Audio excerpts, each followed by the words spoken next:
तर याच्यात आता मला काय पाहिजे, पहिला तर हा तुमचा टेक्स्ट बॉक्स आहे, नेम असणार आहे. पण याचं जे नेम आहे ते मी किती पण टाकू शकतो ना, कॅरेक्टर वगैरे किती पण टाकू शकतो, त्याला इनफायनाईट झाला. आता मला याची मिनिमम लेंथ पाहिजे. की मिनिमम लेंथ असते ना, ती कुठे टाकायची, तुमचा जो हा टेक्स्ट बॉक्स आहे ना, तर त्याच्या आतमध्ये टाकायची.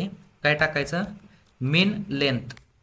तर तो इज इक्वल टू किती कॅरेक्टर्स पाहिजेत, मला मिनिमम 4 कॅरेक्टर्स पाहिजेत. आणि ईमेलला काय व्हॅलिडेशन्स घेतलं नाही तरी चालतं, कारण की आपण त्याचा जो टाईप आहे ना तो ईमेलच ठेवला आहे. आणि पासवर्डला पण आपण काय करू, त्याचा मिन लेंथ आहे तर तो 7 टाकू.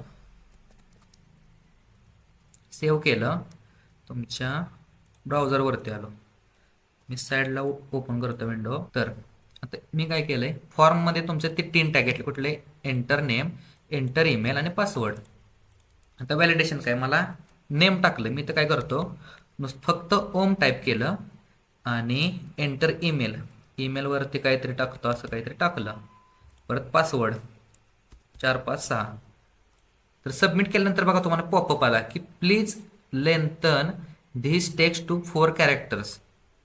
म्हणजे काय म्हणतंय की तुमची जी कॅरेक्टर टाकायची जी लेंथ आहे तर मिनिमम तुम्हाला 4 पाहिजे.